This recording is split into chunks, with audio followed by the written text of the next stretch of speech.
Assalamualaikum warahmatullahi wabarakatuh. Alhamdulillahirrabbilalamin. Wassalatu wassalamu ala asrofil anbiya'i wal mursalin Sayyidina wa maulana Muhammadin wa ala alihi wa sahbihi ajmain. Salam rahayu, salam sejahtera untuk kita semuanya.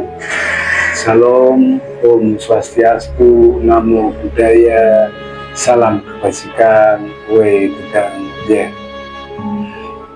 Masih bersama saya Mbah Haroto dengan mengulas kembali uraian-uraian ilmiah tinggi tentang metodologi metafisika tasawuf eksakta ilmiah.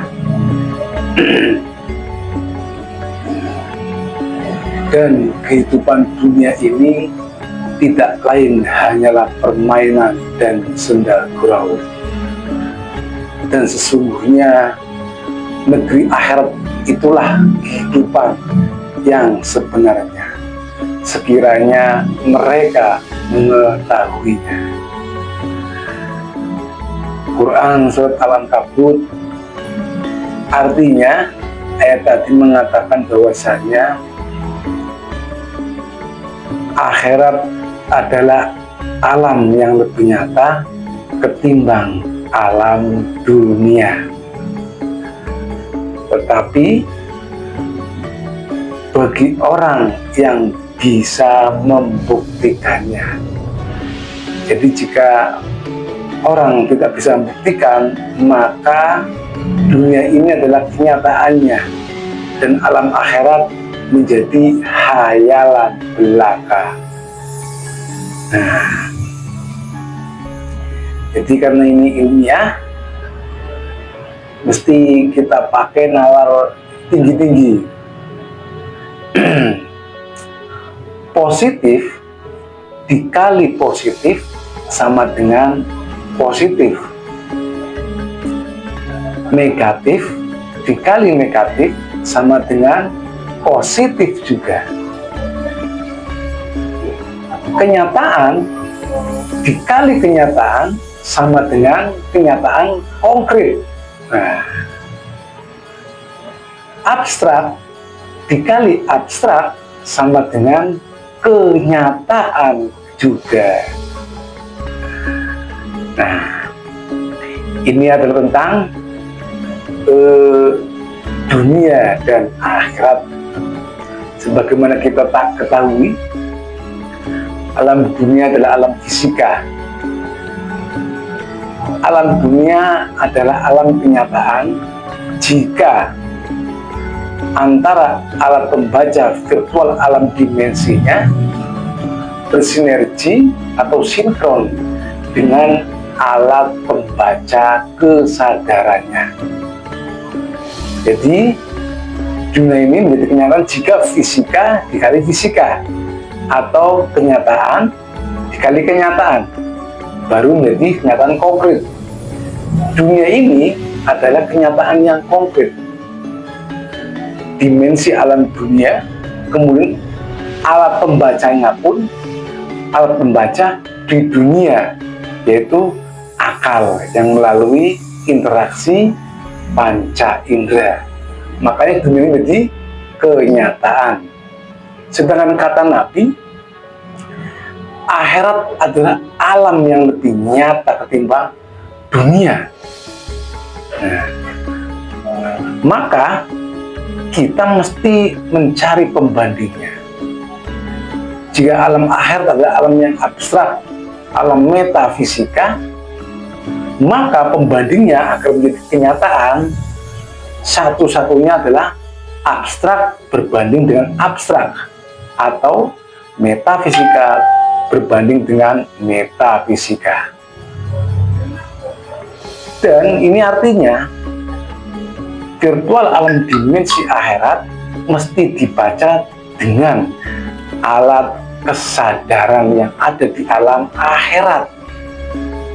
Nah, bilang ya, untuk bisa membuatnya akhirat menjadi kenyataan, dengan alam akhirat adalah alam metafisika, alam abstrak. Metafisika berbanding dengan metafisika sama dengan fisika. Abstrak berbanding dengan abstrak sama dengan kenyataan konkret. Visual alam dimensi akhirat mesti berbanding dengan alat pembaca kesadaran di alam akhirat, baru menjadi kenyataan konkret.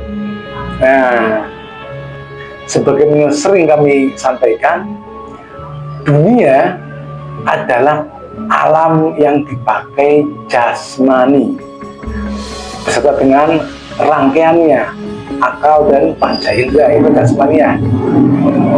Sedangkan alam akhirat adalah alam yang dipakai ruhani.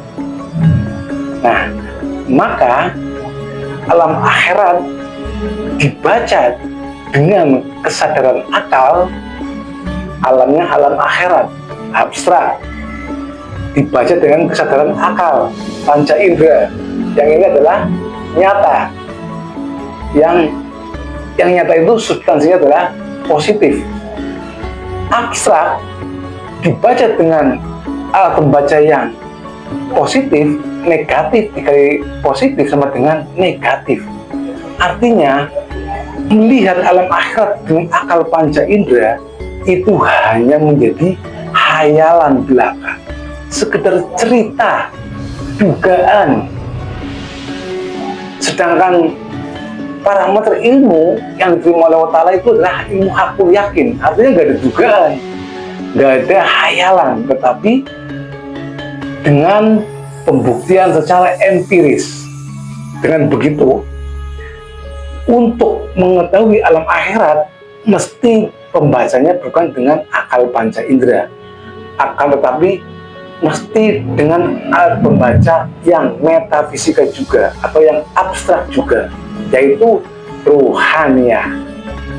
Nah, sedangkan ruhania itu sudah ada pada diri manusia, makanya diperlukan upgrade gelombang kesadaran ruh dari yang tadinya kesadaran akal menjadi kesadaran ruh.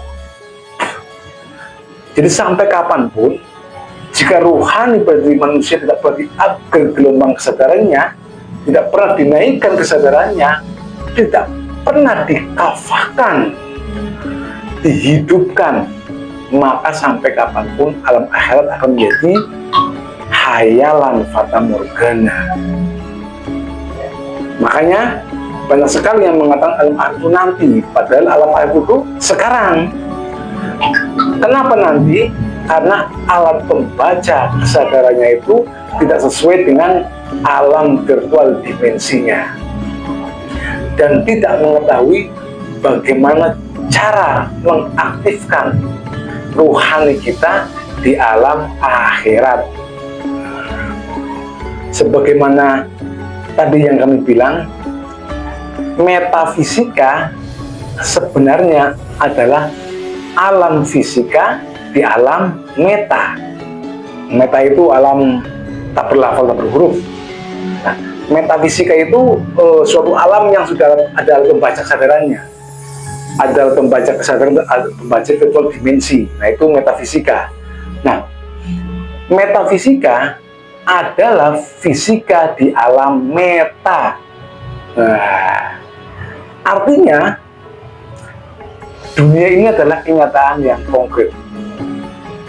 Jadi, artinya dunia ini adalah alam fisika di alam akhirat. Nah, bingung ya? Metafisika berbanding metafisika sama dengan fisika. Dunia adalah alam fisika. Artinya, dunia ini ternyata yang benar sesungguhnya adalah alam fisika di alam metafisika. Dunia adalah alam multiverse, sedangkan alam akhirat ada alam metaverse. Nah, ini perbedaan antara fisika dan metafisika, perbedaan antara alam dunia dan alam akhirat. Nah, apapun itu, yang penting adalah alat pembaca kesadaran dan alat pembaca virtual alam dimensinya itu sinkron atau sinergi sehingga menjadi kenyataan. Nah, sampai kapanpun setiap umat manusia jika tidak mendapatkan alat pembaca kesadaran ini, maka dia akan tidak mampu melihat alam dan alat pembaca kesadaran. Di dalam sampai kapanpun manusia ini tidak akan bisa melewati alam akhirat, sehingga alam akhirat menjadi fata morgana. Ini tidak sesuai dengan apa yang disampaikan Nabi. Sedangkan Nabi mengatakan alam akhirat adalah alam yang lebih nyata ketimbang dunia. Artinya, siapapun orangnya yang tidak mendapatkan alat pembaca kesadaran di atas akal, yaitu ruh, dan alat pembaca kesadaran virtual alam dimensi alam akhirat, sampai kapanpun dia akan buta, tuli, dan bisu. Sampai kapanpun dia tidak akan pernah bisa menembus alam akhirat. Walaupun jasmani ini hancur, tetap dia akan berada di alam dunia, karena belum dapat izin memasuki alam akhirat. Karena memasuki alam akhirat itu mesti melewati rukun dan syarat. Nah, sampai kapanpun jika seorang manusia yang hidup di alam dunia tidak menemukan jalan penghubung antara dimensi alam dunia dengan dimensi alam akhirat, yang itu disebut dengan jembatan Shiratal Mustaqim, sampai kapanpun manusia itu akan tetap berada di alam dunia. Jadi tidak mudah orang itu kembali ke hadirat Tuhan. Jika kita masih hidup saja tidak bisa menembus alam akhirat melewati jembatan Shiratal Mustaqim, apalagi sudah mati. Orang masih hidup saja, yang ketika masih ada guru jasmania yang mengajarkan saja tidak mengikutinya, apalagi kalau sudah mati. Tidak mungkin bisa menembus alam akhirat. Ruh itu tidak akan mampu bisa kembali ke hadirat Tuhan. Masuk saja tidak. Ibarat ruh itu bagian daripada yang maha ruh. Sebagaimana awal penciptaan manusia, kutiupkan sebagian ruhku kepadamu dan kau bersujudlah kepadaku. Itu Al-Quran. Nah, artinya pada diri manusia itu bagian daripada ruh Tuhan. Setetes air laut itu sama dengan setetes air laut sesamudra. Sama-sama rasanya, sifatnya, wujudnya, walaupun cuma setetes. Nah, begitu juga manusia. Kutiupkan sebagian ruhku kepadamu dan kau bersujud kepadaku. Sedangkan manusia di alam dunia itu hanya untuk beribadah kepada Tuhan. Mengapa kita beribadah kepada Tuhan? Agar kita bisa kembali ke hadiratnya. Bagaimana cara kembali ke hadirat Tuhan? Sedangkan Tuhan di alam ujung akhirat ini Malik Yaumiddin Ars, atau ujung alam akhirat. Nah, sampai kapanpun jika kita tidak pernah menemukan jalan penghubung antara alam dunia dan alam akhirat, yang itu misalnya jembatan Shiratal Mustaqim, yang ada di baliknya metodologi, jalan dan cara beserta syaratnya, maka sampai kapanpun tidak akan bisa melampaui alam dunia ke alam akhirat, sehingga alam akhirat akan selamanya menjadi fata morgana. Membaca alam akhirat yang abstrak dengan panca indera yang kenyataan konkret itu menjadi dugaan hayalan belaka saja. Membaca alam akhirat mesti dengan alat pembaca kesadaran yang abstrak pula, yaitu ruhannya.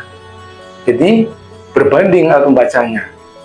Alat pembaca dalam dimensi alam akhirat dibaca dengan alat pembaca kesadaran di atasnya akal, itu ruhani, maka alam akhirat menjadi kenyataan. Akan tetapi untuk bisa mendapat alat pembaca kesadaran ini mesti melalui sebuah metodologi.